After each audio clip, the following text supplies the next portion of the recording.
মহতরম দোস্ত বুজুর্গ, আমাদের কাছ থেকে রমজান বিদায় নিছে, শাওয়াল বিদায় নিছে, জিলকদের আজকে 3 তারিখ,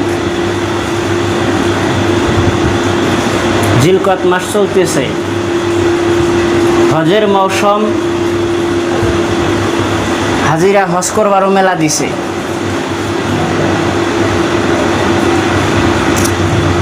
আজকে অনেক যাব, কালকেও যাব হজের জন্যে। মুহতারাম দোস্ত বুজুর্গ, হজ এমন একটা জিনিস, ইসলামের ভিটি হইল 5টা ভিটির ভিতরে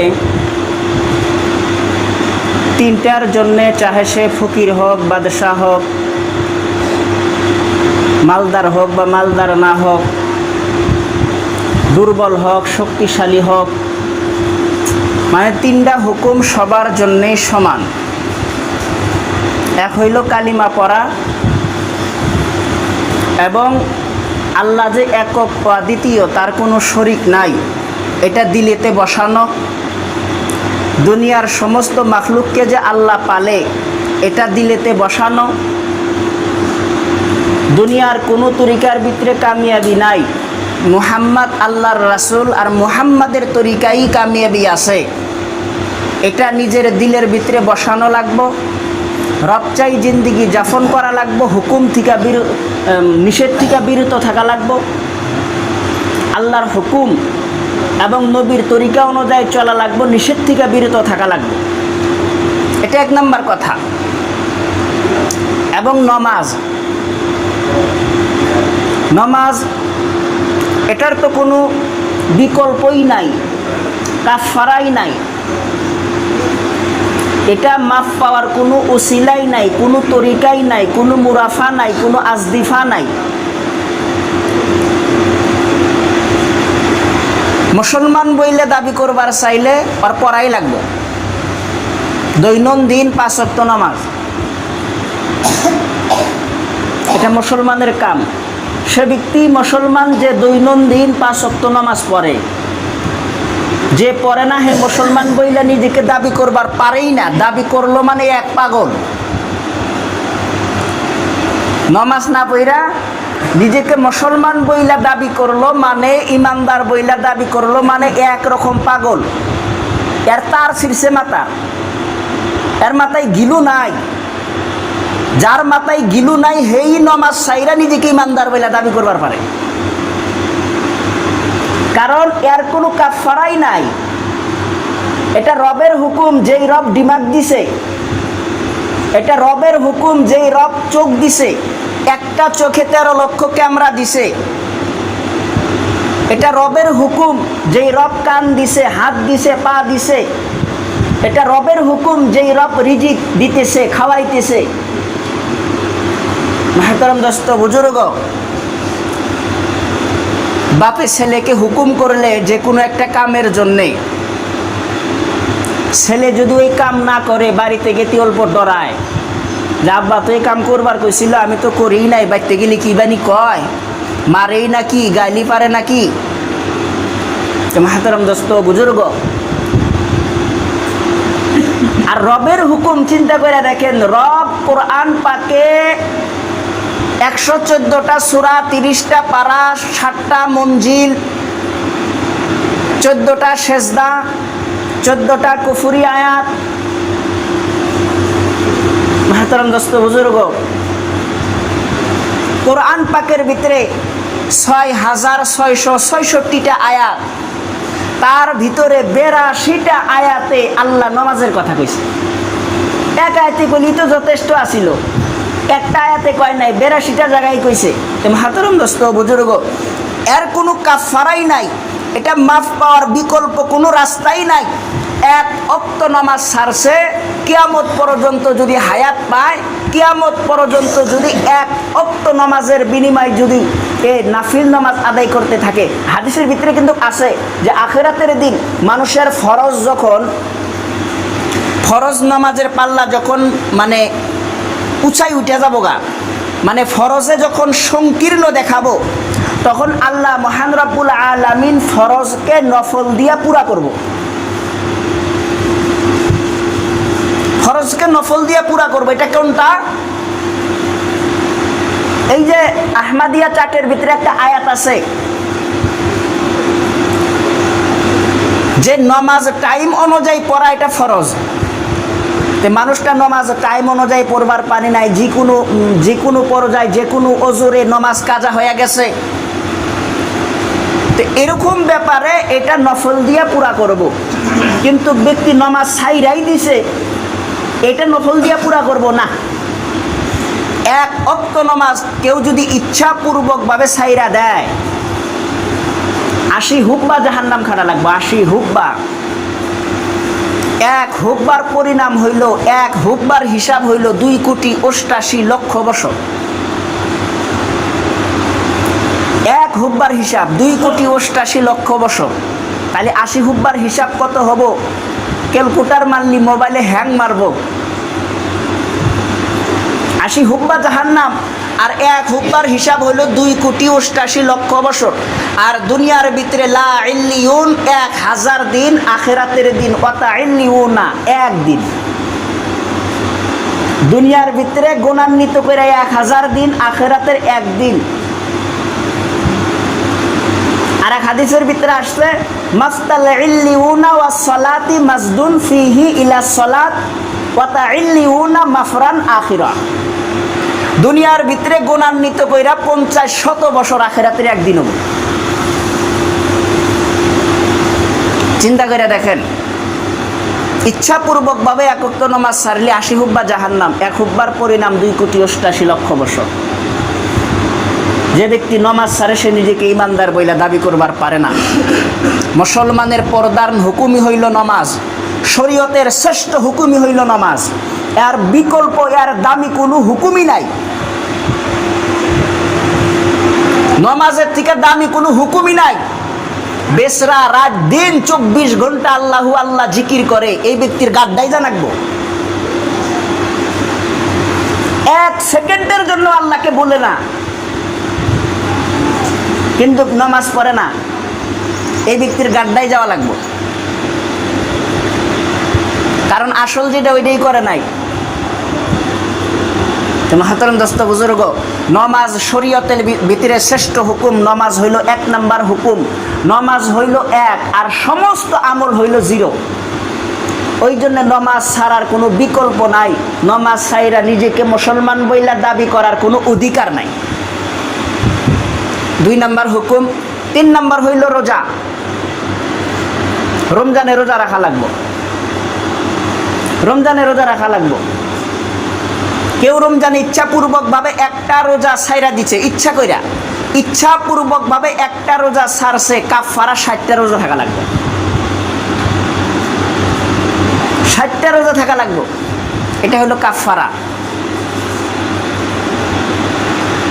আর ইচ্ছাপূর্বকভাবে ছাড়ে নাই, মানে এমন পরাজয় হয়েছিল, শরীর চলে না, না ভাঙলি ওয়াই না। ওরকম মানুষের ওয়াই কিন্তু গলা একবারে হুক্কায়া কাট হয়ে গেছে গা। হ্যাঁ, উপায় কি করি? হ্যাঁ, বেসরা আড়াই হারে না, ওড়াই হারে না, মানে নাহে কানে কথা গেছে গা। মানে এমন অবস্থা হয়েছে ওর, মানে কুলাইতেছে না, না আমি রোজা ভাঙিয়ে ফেলদিন। তো এইভাবে ভাঙছে, তাও আর কাফারা 60টা রোজা থাকা লাগবে। আর কেউ যদি ইচ্ছাপূর্বকভাবে ভাঙে নাই, ডায়রিয়া হয়ে ভাঙছে, জ্বর এসে ভাঙছে, মানে যে কোনো ওজোরে শারীরিক অসুস্থতার কারণে ভাঙছে, তো আর একটা রোজা থাকা লাগবে। একটার বিনিময়ে একটা রোজা থাকা লাগবে। তো রমজানের রোজা এটা প্রত্যেকজন মুসলমানের রাখা লাগবে। এটা ছাড়ারও কোনো বিকল্প নাই, কোনো রাস্তা নাই। 15 বছর হয়েছে এ ব্যক্তির রোজা থাকা লাগবে।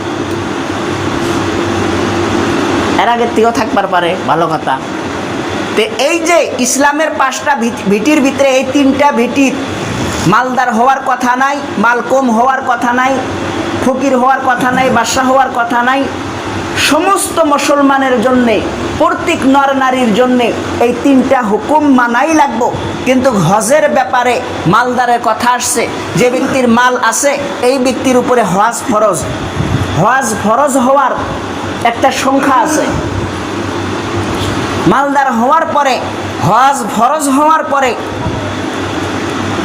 ছেলে আছে 5-6টা, ছেলেরা অনেক কামায়, টাকা পয়সা হয়েছে, মাটি জমা আছে, ফাইনাল মাটি আছে, মাল হওয়ার পরেও, হজ ফরজ হওয়ার পরেও এই ব্যক্তি যদি হজ না করে, এই ব্যক্তি যেন আশা না করে, ফাজাইলে আমল দেখি, ফাজাইলে আমলের ভিতরে মনে হয় কথাটা আছে, এই ব্যক্তি যেন আশা না করে যে আমি ইমান নিয়ে কবরে যাব।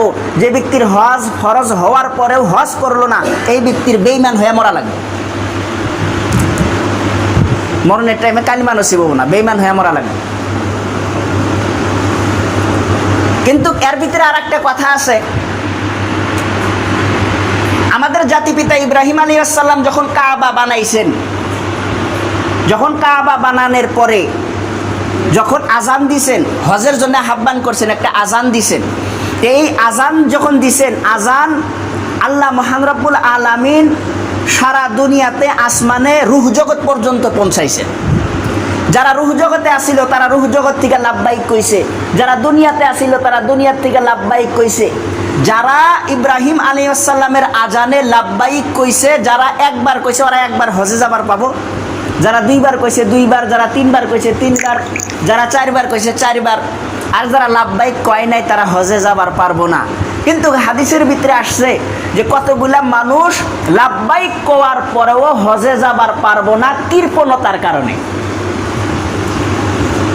তা আমরা ফির ওই দলে পড়ি নাকি যে হজ ফরজ হয়ে গেছে গা, কিন্তু কৃপণতার খাতির বলে নাই নাই আমার মাল নাই, হজ ফরজ হওয়া নাই, নাই আমার মাল।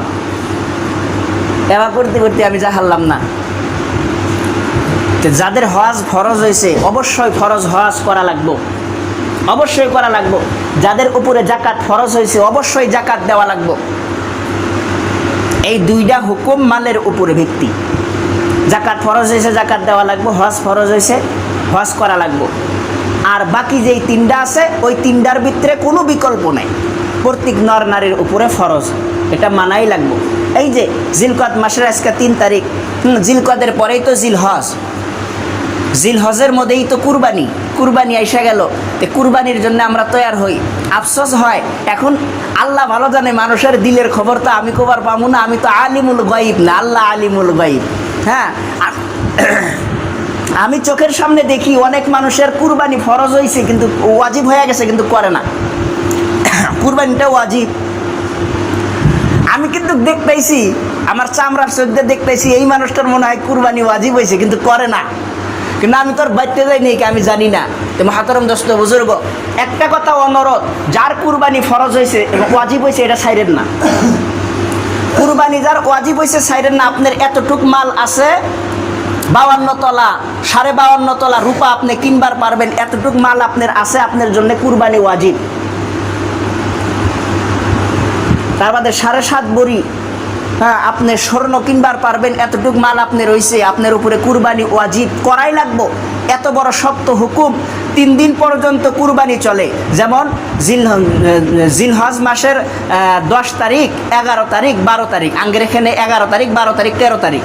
তো এই যে 12 কি কয় 11, 12, 13 এই 3 দিনের ভিতরেও যদি মাল যদি হয়ে যায় তাও কুরবানি করা লাগবে। এই 3 দিনের ভিতরেও যদি এতটুক মাল হয় তাও কুরবানি করা লাগবে। কুরবানি ভাগে করেন, একটা ছাগল দেন তাও কুরবানি দেন, ভাগে করেন 7 জন মিলে একটা মোড়া তাজা গরু কিনা কুরবানি দেন, 5 জন মিলা, 3 জন মিলা। কিন্তু কুরবানি যাদের ওয়াজিব হয়েছে তারা যেন কুরবানি যেন না সারি, বহুত বড় গুনাহগার হুম। হ্যাঁ, অনেকেই ফির মনে মনে ভাবে, প্রশ্ন আমাদের কাছে আসে যে আমি কুরবানি দিমু কিবা ফেরা। যেরকম অনেকের দেখেন বর্তমানে যে সুদ জাতীয় জিনিস যেটা, এটা কিন্তু মানে না করলে তো আমরা বুঝবো না, ব্যবসার ভিতরে পরিণত হয়েছে। যেরকম অনেকেই সুদ নেয়, হ্যাঁ আমি দিতেছি আপনি নিতেছেন, এখন আমি যে সুদ দিতেছি সুদটা তো এটা হারাম, এটা তো হালাল কোয়াই যাব না, তাহলে কুরবানি আমার উপরে ওয়াজিব হয়েছে। এখন আমি মনে মনে চিন্তা করতেছি যে আমি তো সুদের উপরে টাকা লাগাই।